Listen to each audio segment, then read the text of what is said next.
My name is Scott Allen, and I'm going to be managing the slideshow today. But I'm also going to be one of your presenters. My co-presenter is Andrea Darr. Andrea, do you want to introduce yourself to the group? Sure. My name is Andrea Darr, and I'm coming to you today from Charleston, West Virginia. I'm a subject matter expert with JBS International, and I was one of the founding members of the Handle with Care program that I'm going to talk to you about today. Outstanding. And Andrea, do you see my big screen engaging law enforcement and community health? I do. I see it. All right, great. Good. So welcome everyone. If you're just joining us, if you can put your name, title, agency in the chat. If you can't tell from my accent, I am from Boston. I'm from Massachusetts. I am a retired police chief. I spent 26 years in law enforcement in Massachusetts. If you told me 31 years ago today that I'd be doing this work, I would probably tell you that you were crazy. Back in 1994, I started in corrections and then law enforcement. When I went to the police academy, the only thing about community health I knew about was to identify drugs and make arrests. That's what I was taught. For me, about 2012, 2013, because of the overdose crisis, particularly being hard hit up here in the Northeast, like my Appalachia friends and partners, we had to do something differently in law enforcement. And for me, it was a community mother in my town started a local substance use coalition called EB Hope that put me on this pathway of change in the way I responded in my community. First as a sergeant detective, formerly running a drug task force, to then becoming the police chief, opening a local drop-in center at a local church twice a month to help individuals who were vulnerable to substance use disorder, mental health disorders, drug endangered children. So really changing the way that law enforcement responded to community health issues, not with enforcement, but with using our front row seat to connect people to treatment and care. And that's what we're going to talk about, is how do we engage law enforcement in this community health space? As I scroll through, I just want to go through our funding part of this, funded by OJJDP. So in our chat room, I asked to put your agency in the chat room. Can you just put in there if you have strong engagement with your law enforcement partners in the community space that you work in? If you can say yes or no, just to try to get an idea of who has strong relationships with their law enforcement partners. And as you put that in the chat, I'll talk about why law enforcement, why I think as a former law enforcement officer that we should be working collaboratively with our community health, behavioral health partners. Number one, it's pretty clear. Other than fire EMS and emergency departments, we're the first ones that get called to most of these calls for service. And most of my colleagues in law enforcement, it's not what we were trained to do, to respond and provide treatment advice, things like that. It's not our wheelhouse. But what we're very good in doing is engaging those experts and partners. And that's why I love seeing public safety and public health working together collaboratively. I can see, yes, strong partnerships, which is great to see on 4 of you. As an officer on the front line, in my community, my officers, myself, we were the first one to respond to an overdose or behavioral call. Data-wise across the country, and I say this all the time when I'm training my law enforcement colleagues, 95% of the time police go to a call, it's not for enforcement. It truly is to serve in a social worker role. And for my social workers in the group, one of my very close colleagues who's an MSW says, Scott, you guys are police officers, but you're really social workers. You just don't realize it or understand it. And the data does not, it tells us, paints that picture. You can see nearly 40% of 911 calls across 8 cities polled, mental health, substance use, homeless, quality of life issues. In my community, the top 3 calls for service were domestic violence, substance use or alcohol use, and or mental health related. So if we're not teaching our officers to change the way we respond, we're missing nearly 40% of the calls that we're going to be on. You can see there, now we talked, this is about the juvenile population. Up to 15% of calls involving juveniles pertain to juveniles with mental health issues based off of these studies. Again, in 2018-19, 2/3 of those involuntary psychiatric holds for minors were initiated by police. So again, all the data shows us that we need to engage as law enforcement officers with our community partners. And when I talk about community health, I'm really talking about all of these social health issues. It could be substance use. Alcohol use disorder still kills more than twice the number of persons that die each year from OUD, opioid use disorder. So I always reinforce alcohol use disorder is still our number one challenge. Mental health calls for service. Oftentimes, the study shows that nearly 33% of persons with mental health disorders, as high as 50%, also have an underlying substance use, alcohol use disorder. And again, why to engage law enforcement? We've got this front row seat. What better way to use that front row seat to engage community members in at a negative situation and turn it into a positive interaction? Again, just talking about the studies, the data shows mental health illness among juvenile justice is much higher than the general population. 2 in 10 youths between ages 13 and 18, general population, have a mental illness. 7 in 10 youths in juvenile justice have a mental illness.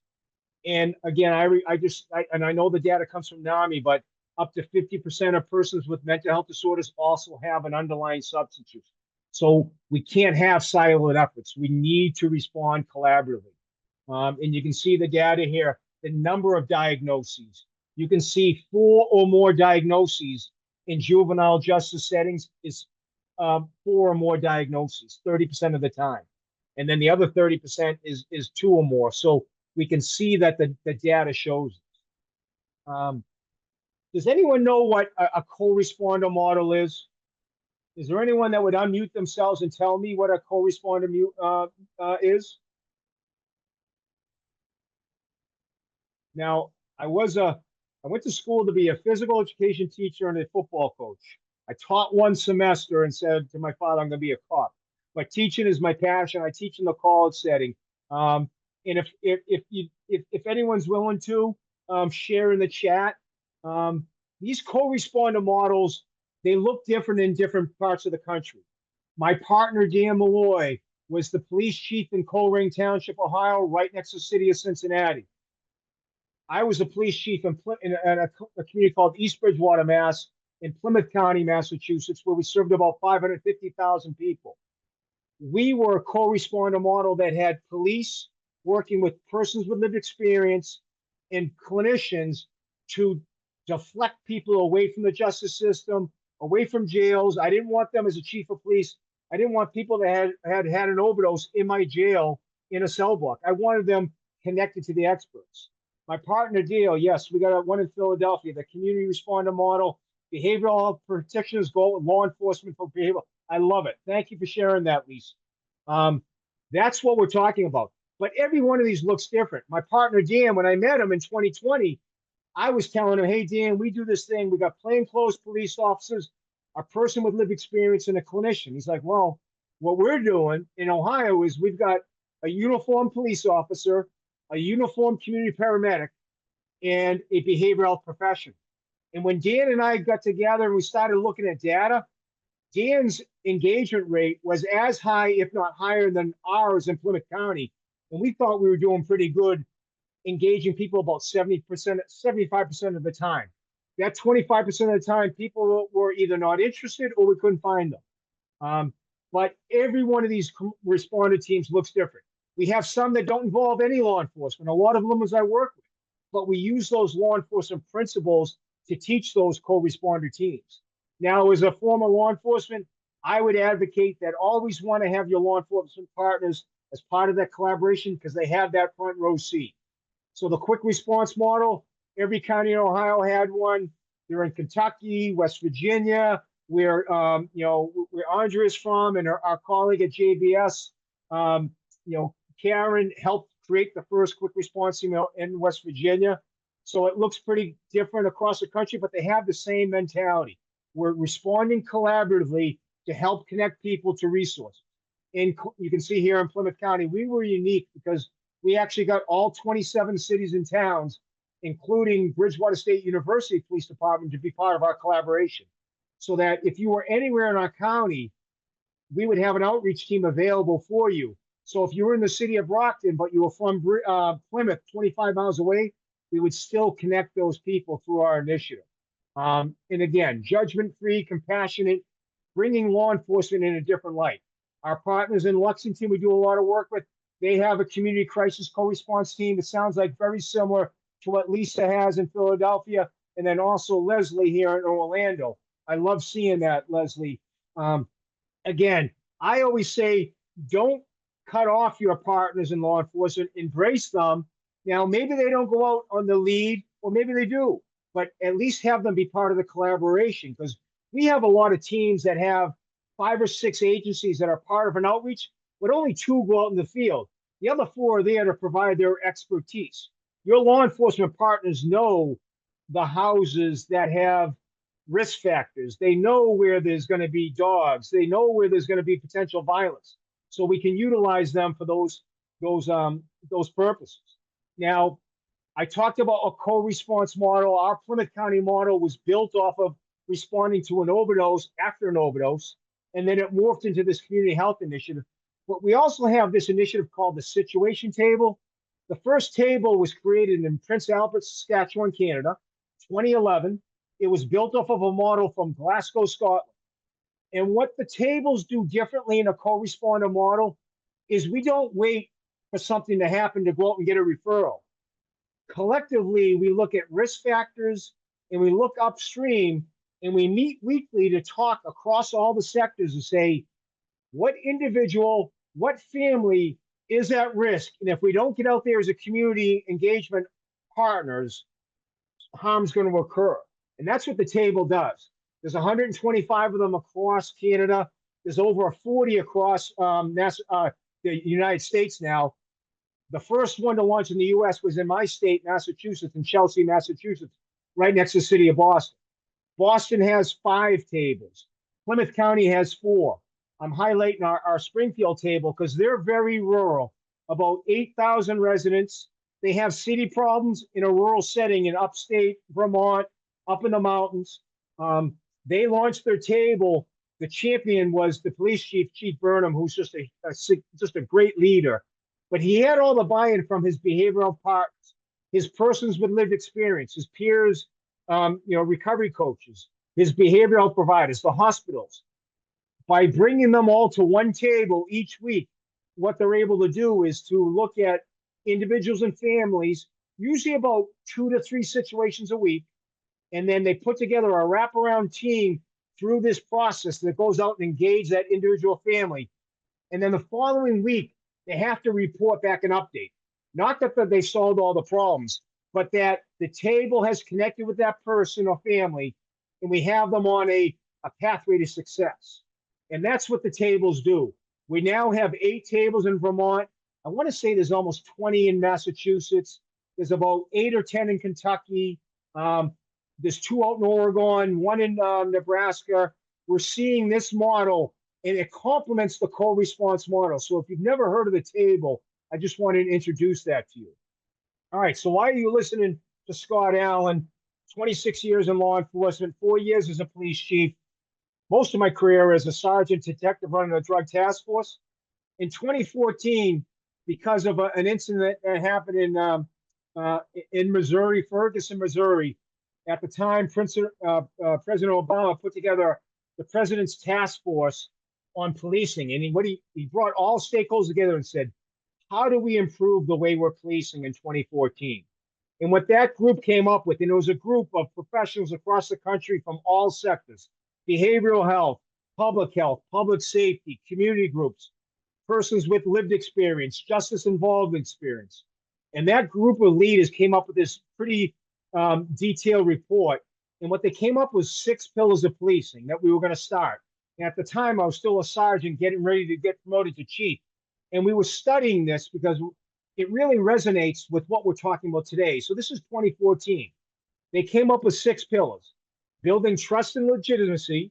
And we saw the trust even impacted more significantly after Ferguson with the murder of George Floyd in 2020. And we talked about how do we shift the way our community looks at law enforcement. So that was pillar one. Pillar two was policy and oversight. What are our protocols? What are our best practices? Technology. How are we utilizing technology and data? And I'm going to talk about that. And then how do we reduce crime while practicing community policing? And this co-responder model work that we do resonates with all six of these. Training and education. How are we training law enforcement to respond to community problems? So I told you, 95% of the calls that go out aren't for enforcement purposes. They're for social service related purposes. It could be a domestic, it could be a neighborhood dispute, it could be a child in need, a drug endangered children. So what are we doing to train and educate law enforcement differently? And then what are we doing about the teams on the ground, the boots on the ground? What are we doing for their wellness plans? How are we looking out for their well-being? So those are the 6 pillars of policing. And I'm going to show how the work we're doing on this in this space resonates with all 6. So I talked about the co-responder model, the situation table. A lot of the co-responder models, what are we doing? We're deflecting people away from 3 places. Law enforcement, I don't want you to have to call 911. So I don't want you to call. I want to deflect you before that. We're deflecting you away from jails. We don't want persons that have disorders and diseases, substance use disorder, opioid disorder, mental health disorders. We don't want them going into jails when they belong in a medical behavioral health treatment environment. And then the third place we don't want them to go is the emergency room, because typically most of these calls for service and community health end up 911 call, police, fire EMS, go to the hospital. And then we repeat that cycle over and over. So what deflection co-response situation does is it builds trust in the community that we can reduce the volume of those calls. And what it does for our law enforcement partners is we train them to think a little differently. If you told me when I was a drug cop that I would be training in this world today, I'd say absolutely no way, because it wasn't in our environment. But we've now built that trust and legitimacy in our community that law enforcement buys into this. And I see it across the country, hook, line, and sinker. And I can see that we're seeing that in Orlando, in Philadelphia, in West Virginia. I know it's very strong out there. So we're thinking proactively, building trust. What better way to have a police officer be seen in the community that, hey, this is my introduction. I'm Sergeant Allen. I'm from Plymouth County Outreach. I have a recovery coach. He's my partner, Sean. Sean and I are here because there was a call for service yesterday, and we want to sit down and talk to you about how we might be able to introduce you to some services. That's what happens, and that's building trust and legitimacy. We talk about this space, the situation tables, and I see Jenny highlighted. We did a webinar on the table. If you don't get a chance, if you get a chance, watch that, because the table was that 2.0 version.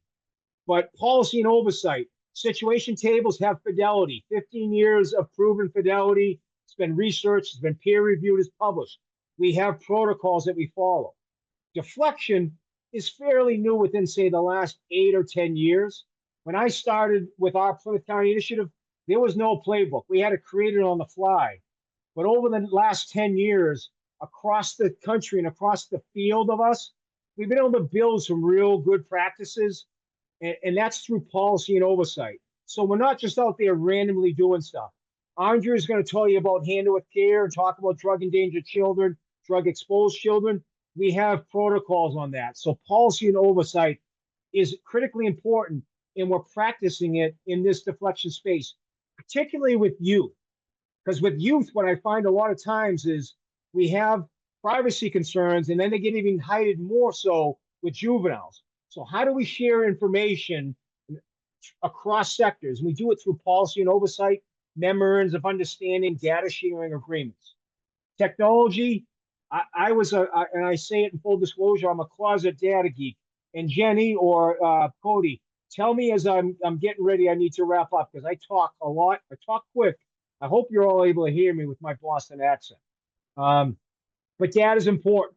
So we want to track data engagements. So we want to track at the situation table. What are our top risk factors? We track de-identified data, but we want to look at age cohorts. You know, where are the gaps? I want the data that's going to show me what are we missing. We have an overdose response team, but you know what? We're not engaging juveniles between 13 and 18 that don't have substance use issues, but mom and dad may. So because of adverse child experience, they're at risk. So how are we engaging those? How are we identifying those populations? That's what data collection can do for us. And then utilizing social media. I was never a big social media person until I got involved in the space, and I quickly learned, like our EB Hope initiative, the only way we could get word out there sometimes was through a TikTok, Instagram post, a YouTube video, engaging vulnerable people through Facebook. I know I'm dating myself when I say Facebook because the kids don't really do Facebook, but and that's why we had to learn TikTok and Instagram and Snapchat and all those things. But again, how are you sharing your message? We utilize technology and social media to share these, and particularly with our juvenile population, that's key. If you reach out to your juvenile populations, let them know about these services that we provide, they will respond to a Snapchat, a direct message through an Instagram post.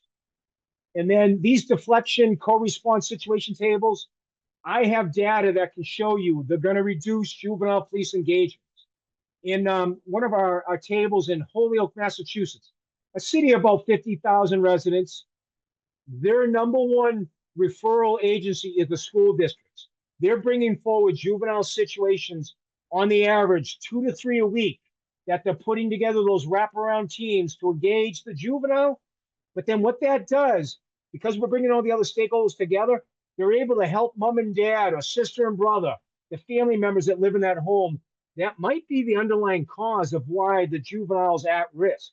So again, I can't highlight that at-risk youth. How to identify them, and doing that through this community policing initiative.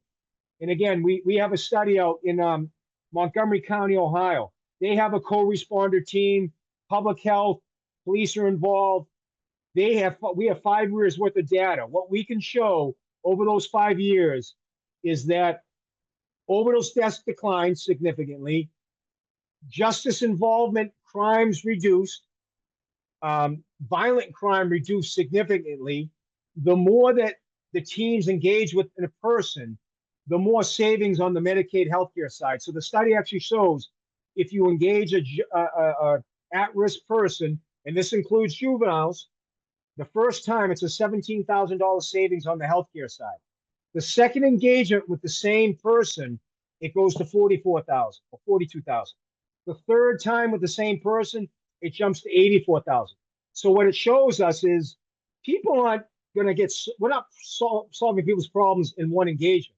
So the more we engage the same persons and families and juveniles, the more success we're going to have, and we're going to reduce the police calls for service, the emergency departments, and we're going to reduce that healthcare savings. And again, it's community policing 101. Do I have any law enforcement in the room here? I see we got Dr. Diallo. I see we got Lisa Varon, Leslie Rodriguez. Do we have any law enforcement? Skylar, Peterson, Catherine? Do we have any law enforcement partners here? For those that have a strong relationship, Catherine, how did you get a strong relationship with your law enforcement partners?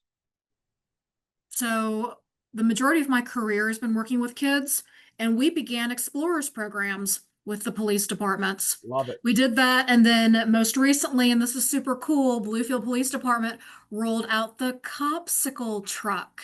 And so we have branded a cruiser with Copsicle to protect and serve ice cream.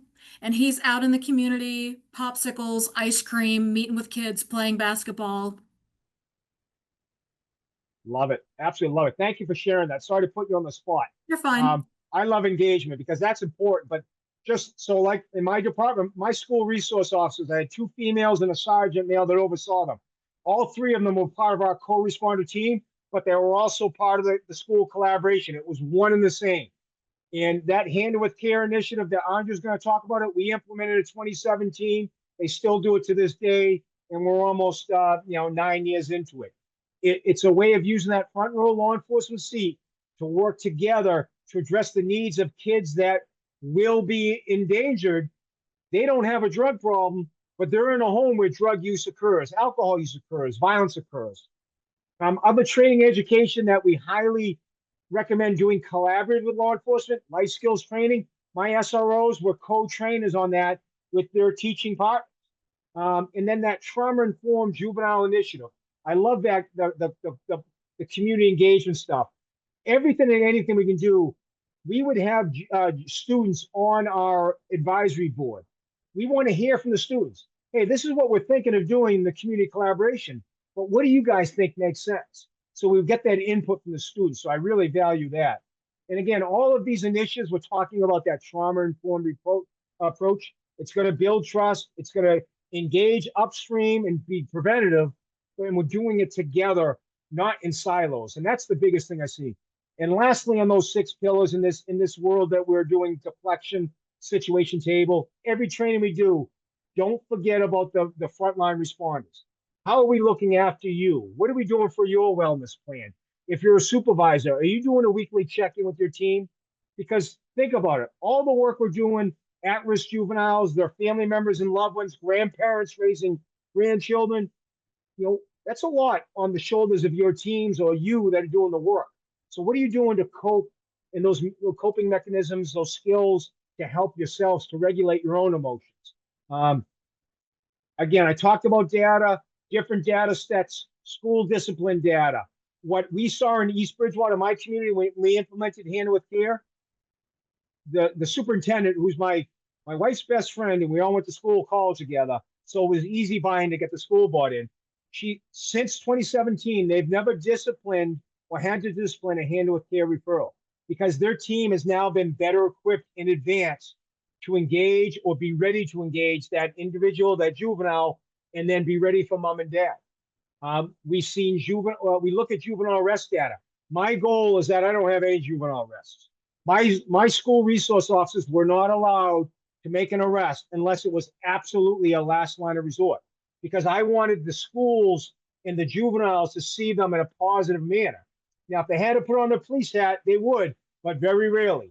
If we had to do an investigation, we pulled it out of the school and it wasn't based in the school. All of these different tools that you have in the field, we utilize those expert skills. Are we looking at runaway homeless, foster care? In the group that I work with now, Cordata, we do a lot of in the foster care world that resonates and integrates with that the situation table, because we want to look upstream. How can we engage at-risk kids or kids in the foster care before, maybe we get them before foster care, or how do we redirect them? Some of the local data that I'm always looking at is I always look at domestics, alcohol, substance use disorder, mental health disorders, and then those non-violent offenses.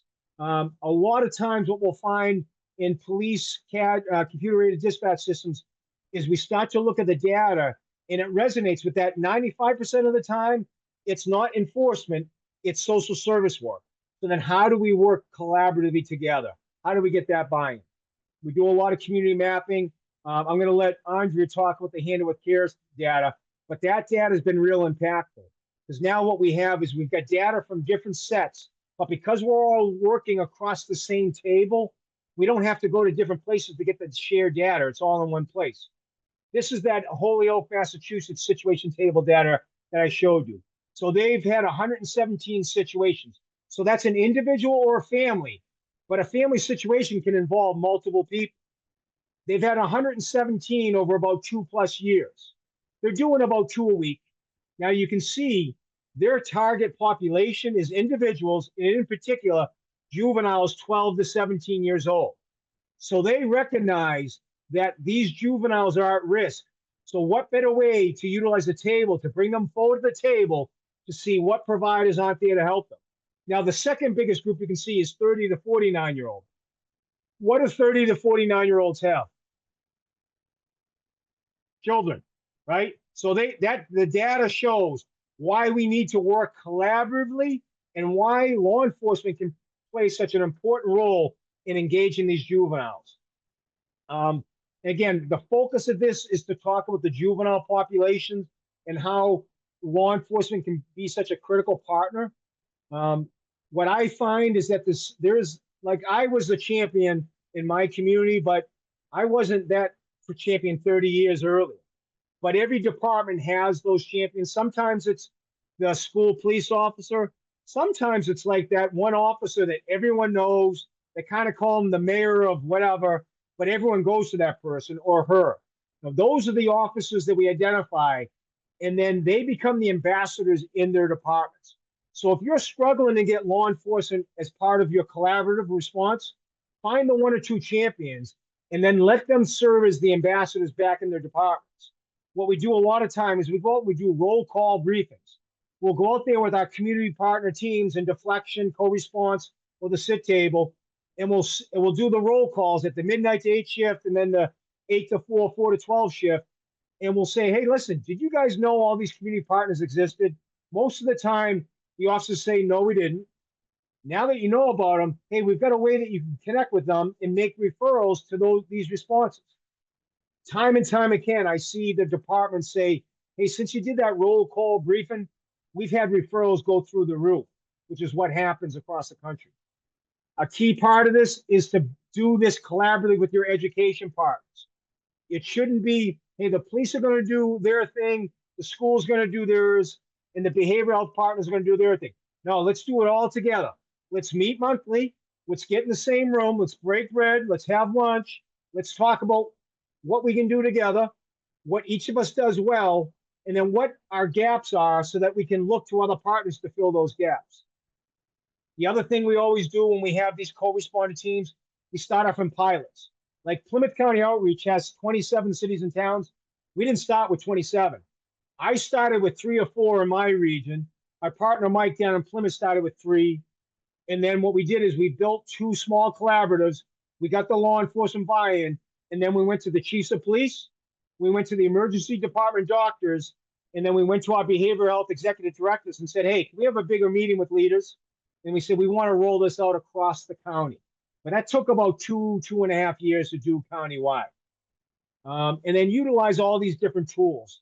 I know the JBS team has a ton of different tools. We utilize a little assessment tool ourselves to figure out what's the community doing today, who are your partners, who's missing from the partners, and where are the gaps. And then we use those tools to assess that readiness. I wanted to highlight, just a couple of those tables. I've gone about 35, 40 minutes. What I am going to do is I'm just going to, I can come back and reflect, but I wanted just to reinforce, if you hear deflection, free rest diversion, I really don't like the term because when I say it, in my mind, it's like, oh, police enforcement.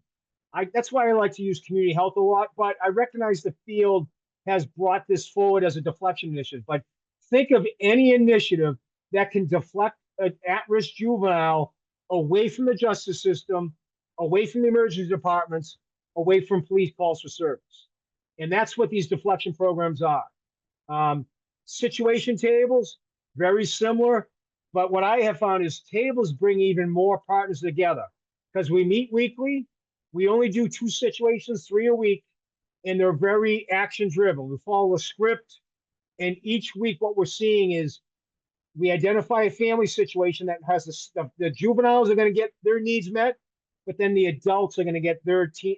A separate team will engage the adults, and then Andrea is going to talk about the handle with care model. So that's my 40-minute, and believe it or not, that's my quick-winded version. I'm going to turn it over to Andrea. I'm going to go through the slides for Andrea, and then we'll open up to some questions at the end. How's that? Sounds good, Scott. Thank you so much. Before I get started, can I find out how many of you have ever heard of Handle with Care before we go into this? If you've heard of it, please put yes in the chat. If you haven't, just put no in the chat. And as you do that, I'm going to tell you a little bit about myself. My background, just so you know, is victim assistance. And I started years ago as a CASA, Court-Appointed Special Advocate for Children. Then I went to, I see you're doing it in New York City. Thank you, Dr. Diallo. I was in New York City a while back at a session with all the commissioners in New York City, and they wanted to hear all about Handle with Care, so I'm glad it's there. But anyway, I was a CASA, court-appointed special advocate. From there, I went into a prosecutor's office and did direct services with victims of crime, violence, and abuse, but I always kind of focused on the children. And then I went from there to manage a couple of grants that looked at the investigation, prosecution, and resolution of child abuse cases. We wanted to respond better, faster. We wanted better outcomes for kids, and we wanted to do it in a way that didn't cause further harm. So I managed this task force that had judges and law enforcement, treatment providers, child welfare, just everyone who dealt with children. We met quarterly to talk about what were the problems the children were facing, what were the barriers to successful outcomes, and what we could do to have better outcomes for kids. And in that, we developed a subcommittee to come up with our own Defending Childhood initiative. Years ago, OJJDP did a national survey in 2009 and found that 60% of kids had been exposed to crime, violence, and abuse, and 40% had been direct victims of 2 or more violent acts. That prompted then Attorney General Holder to launch the Defending Childhood initiative in 2010. In 2011, my friend Tracy Dorsey Chapman, who works at the U.S. Attorney's Office for the Southern District of West Virginia, called me and said, hey, why don't we come up with our own Defending Childhood initiative? We already have a task force that meets. Let's just make this subcommittee and create our own program. And that's exactly what we did. So we looked at programs all over the country. We picked the parts that were specifically needed in our state for our kids. And we just started putting it together, running it by the agency heads, the attorneys, everyone that could have power to tell us whether we can or can't do it. You know, they would say things like, well, you can't do this because it might jeopardize victim safety. You can't do this because it will violate confidentiality. You can't do this because it may not, it may be okay with your policies and your agency, but it's not okay with my policies. So we whittled it down and they left us with 3 words: handle with care. And so I just wanted to give you a little bit of background about how that got started. And from there, it spread. We piloted it, it spread across West Virginia, and it spread across the country. We're very, very proud of the program. It's very easy. It helps so many kids. And so now I'm going to go in, launch in to tell you a little bit about it. Thank you, Scott. So what is Handle with Care? It's an identification, notification, and support strategy implemented by law enforcement and other first responders, schools, and mental health providers to provide supportive academic environments for children recently exposed to traumatic events. The goal is to ensure that children that have been exposed to traumatic events in their home schools and communities receive appropriate supports at school. Sometimes when you've been experiencing trauma at home in your community, when you walk into the classroom, that just doesn't magically go away. You're carrying a lot of weight on your shoulders. So what we want to do is minimize negative outcomes from traumatic events as quickly as possible. That is the goal for Handle with Care. So the problem is the trauma is very prevalent in the lives of children, and it undermines their ability to learn, function appropriately in the classroom, and form relationships, healthy relationships. If you live in an environment with adverse childhood experiences and adverse community experiences, a lot of time that directly affects what happens to you in the classroom. When you come to school and you're dysregulated, you're often seen as the bad child or the child with problem behavior, the troublemakers, and they often are met with punishment and instead of support, which is what they need. You know, all behavior is communication, and whatever that child has experienced is coming out in their behavior if they don't have the words for it, and a lot of them don't have the words for it. So that's the problem. What's the solution? We've got all these children who are traumatized, coming to school, dysregulated. The teacher in the classroom is spending all their time trying to redirect this behavior, and nobody is learning. So our solution is across agency communication, as Scott has been talking about. Our response to this is very simple. Law enforcement, when you're at the scene and children are present, get their name, age, and school. That's all we need is name, age, and school. No details at all about the situation. That is going to be sent over to the school before the start of the next school day, and schools are going to be ready and to provide trauma-sensitive supports for these children. All you're doing is giving the schools a little heads up, so you can be proactive instead of reactive. So you can do some extra smiles or hugs or hello or whatever is needed to make that child feel welcome at school. Next slide, please. Kids at risk, and we all know this, they tend to get behind in school. If you're having trouble at home and you come to school and you're having trouble at school, odds are you're going to get behind in school. And if you get so far behind, odds are you're going to start skipping school. You might drop out of school. You might become involved in things that you shouldn't be involved in, and often get involved in the juvenile justice system. So Handle with Care provides students what they need to stay in school. I was listening to a TV show 3 or 4 years ago on a Sunday morning here in Charleston, had the superintendent of schools talking about what's going on in our classrooms. And he said the number one problem is getting kids to come to school, getting them absolutely to come there. But what Handle with Care does, not only we want you to come to school, we welcome you at school. You're part of our community. We love you. We support you. What can we do to help? So that's what Handle with Care is about. We want to help the school we want the kids to stay in school and do what they need to do so they don't drop out and get involved in other systems.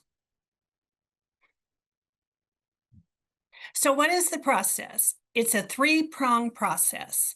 The first one, yes, it has. Truancy has become a bigger issue since COVID. I remember after kids went back to school in Kanawha County after COVID, there were 9,000 children, that didn't come back in Kanawha County. Or I'm sorry, in the state of West Virginia. We have about 183,000 kids in West Virginia. But coming back after COVID, several dropped off. Thank you for that comment. So let me tell you about the process. When first responders law enforcement and other first responders, why do I say other first responders? Because of all the overdose the kids are watching.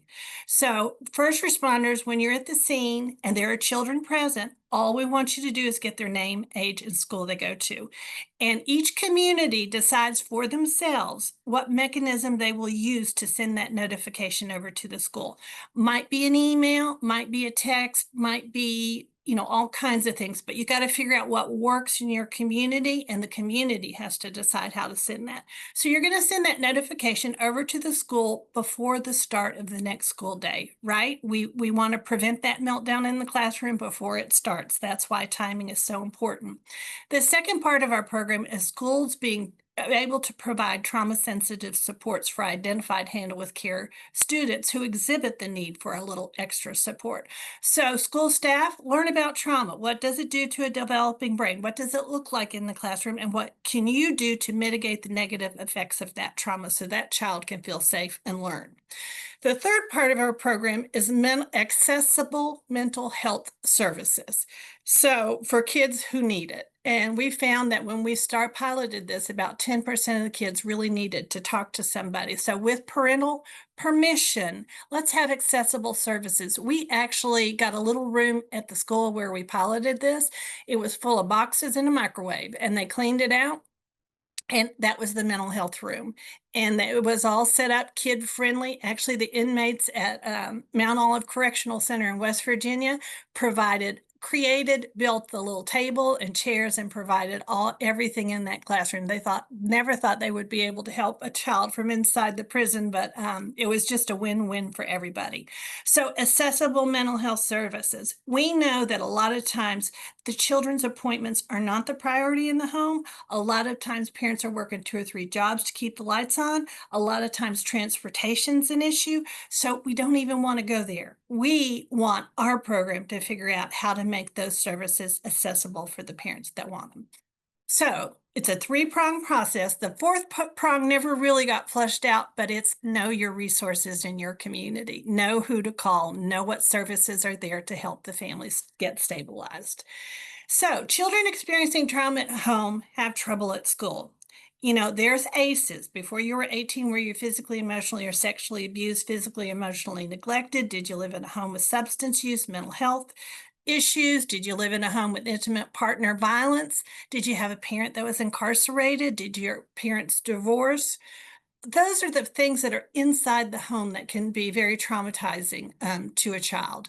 But there are other things: poverty in the community, poverty, discrimination, lack of opportunity, poor housing, violence. And I was doing this presentation one time, and someone in the audience said, "Would you please add grief to that?" There are a lot of children out there grieving. The things that I added during COVID were food insecurity and housing instability. That were two big things affecting children.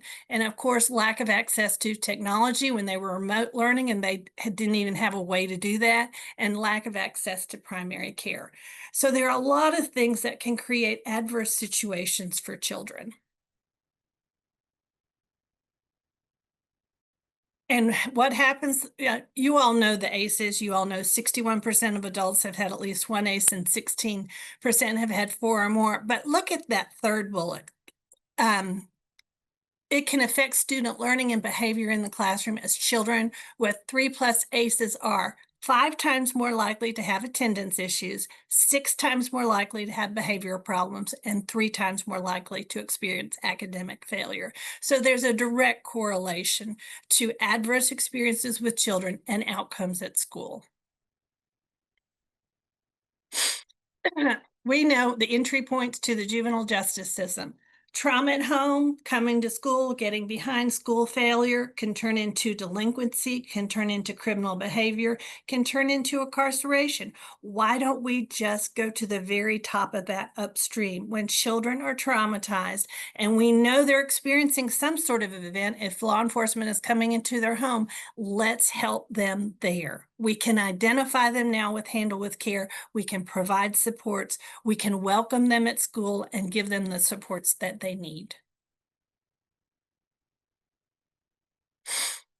So, relationship between school failure and juvenile justice. School failure is linked to juvenile delinquency and criminal behavior. Incarcerated juveniles often exhibit significant educational deficiencies, and poor academic histories, as we just showed you in the slide before. So improving that school engagement and performance has been shown to reduce delinquent behavior.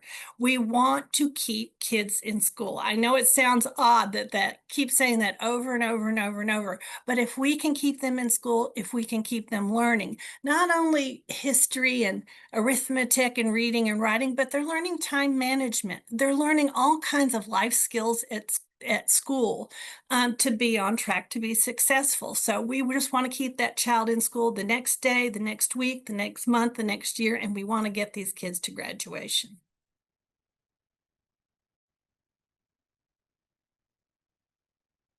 So when we started Handle with Care, I used to have this presentation I would do. And one of the first slides on the presentation, it was making my case for Handle with Care. If I'm going to be in front of you and tell you about this program and ask you if this is appropriate for your community, I need to tell you what we looked at in order to start that program. And there's all kinds of places you can go to get that data. One of the first things we did was we asked local law enforcement to do some crime mapping for us. So they gave us some slides on over a 2-year period. They responded in this neighborhood around our pilot school. These were how many incidents of domestic violence. This was how many incidents of school shooting. This is how many incidents of all kinds of things. So we could actually put that map up there and put a little dot where the school was and show people how important this was and all the things that the kids were living in. Local public health departments, court improvement programs, CASAs, CACs, child fidelity review teams, domestic violence review teams. You can see the list here. There at the bottom were grandparents. And I remember that slide that I put together. The very last one was we were second in the country of grandparents raising grandchildren. I'm sure you all have heard West Virginia, we've all had a lot of drug issues. We were hit very, very hard. But between poverty and the drug crisis, it just created this perfect storm of havoc on our children. So when you're going to see if your community is ready, look at the data points in your community to make your case. Make your case why it's so important. And then the next slide, you're going to have to, the partners that you're going to need to have at the table to implement Handle with Care. I've already told you it's the law enforcement, it's schools, and it's mental health. But let's break it down just a little bit more. It's law enforcement and other first responders. This includes the sheriff, the city police, the state police, EMS, fire departments, 911 directors. Why 911? In some communities, they use 911 to send the Handle with Care, and it's a great way to remind the law enforcement officers who call in to say, hey, is there a Handle with Care associated with this call? We want everyone involved. You know, it's not just because you get a Handle with Care. Notice it doesn't imply criminal activity. It just implies a first responder engagement. And we all know if first responders are there and children are present, those are the most vulnerable children. Education. When we started Handle with Care, we went straight to the superintendent, the state superintendent of schools. And we did that because once we got their blessing, no matter who else we talked to, they knew we had the state superintendent's blessing. They thought it was a good idea. And that really helped get everybody else involved. So, you know, get your leadership county, region, local, or their designee. And we also really looked at ways to target principals to get the word out.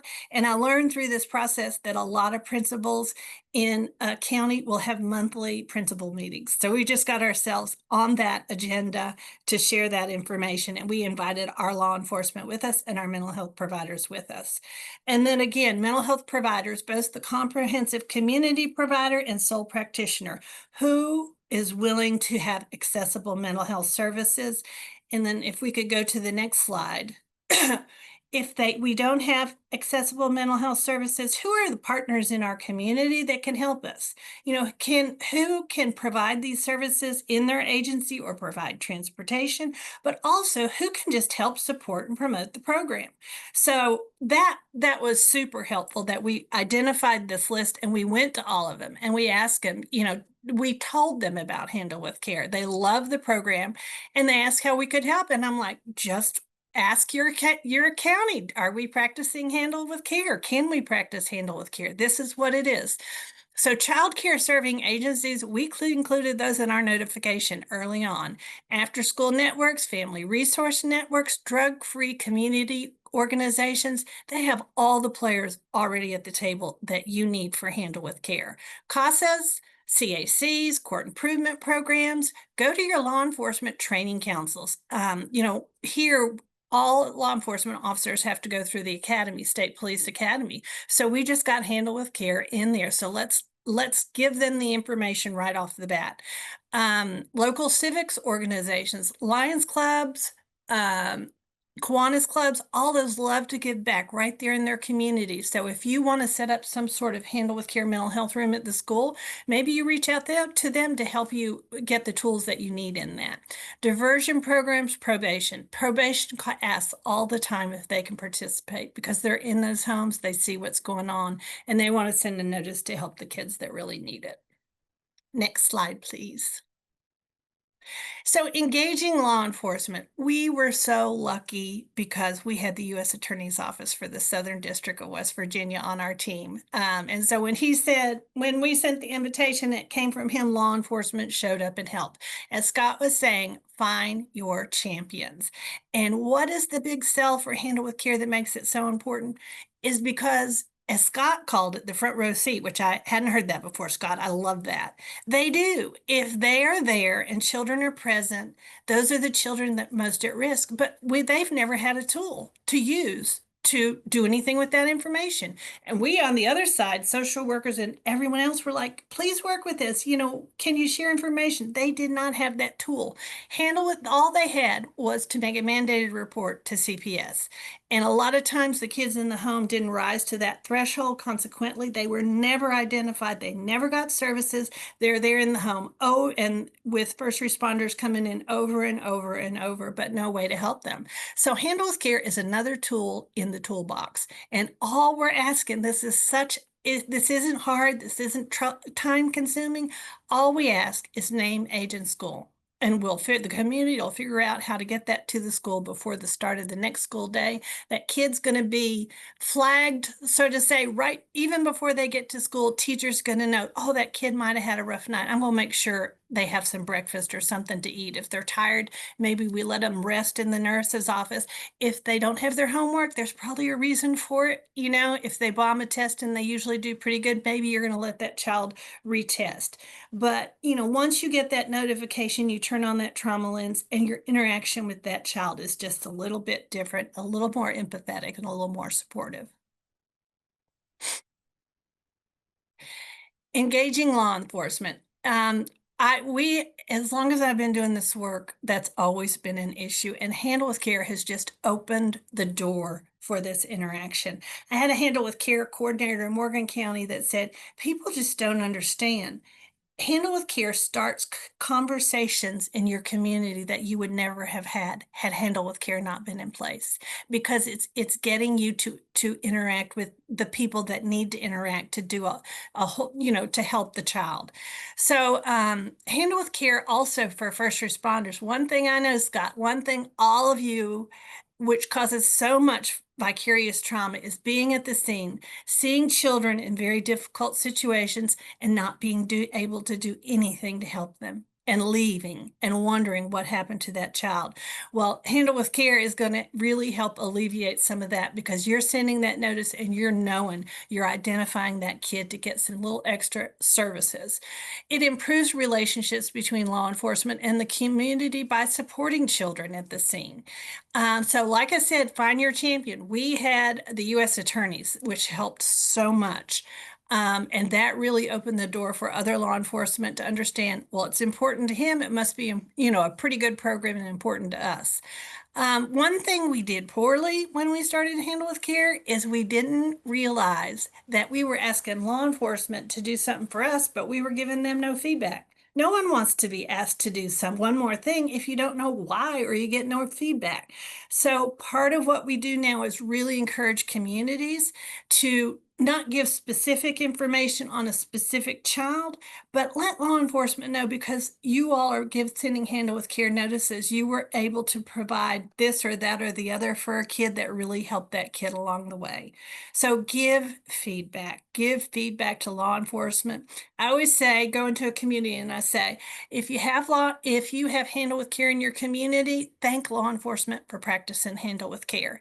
And if they don't have Handle with Care there, they're going to realize that it's probably pretty important in that community, and maybe you need to look into it. So always thank law enforcement for practicing it, and let them know how important it is.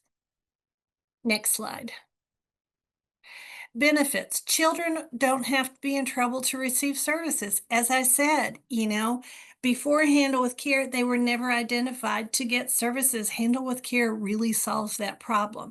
It helps reduce truancy, because more children will feel welcome and have a sense of belonging at school. That's a really big thing. We want kids to come to school. We want them to feel welcome. We want them to feel supported.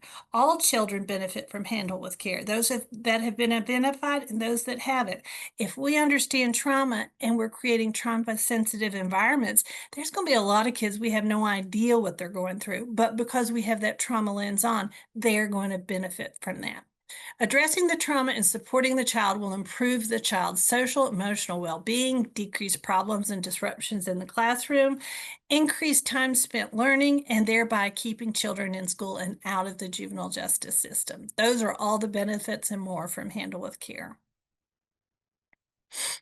So here is our little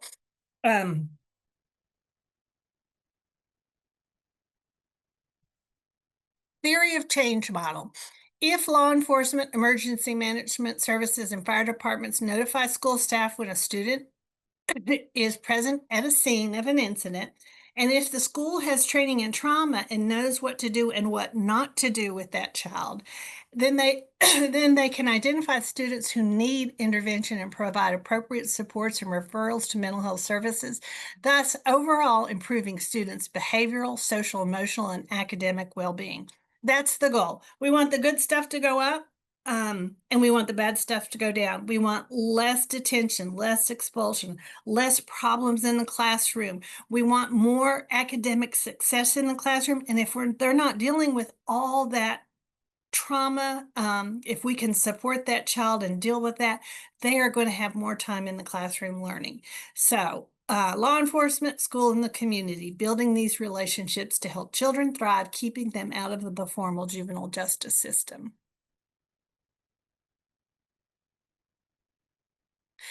In closing, we want, like I said, we want to get that child through that day, keep them in school through that week, through that. This is a daily process. This is a hands-on supporting that child, the children who need it because they have been identified, and it's going to address underlying critical factors that lead to school failure, criminal behavior, and involvement in the juvenile justice system. Let's handle those kids with care and keep them in school. Thank you both.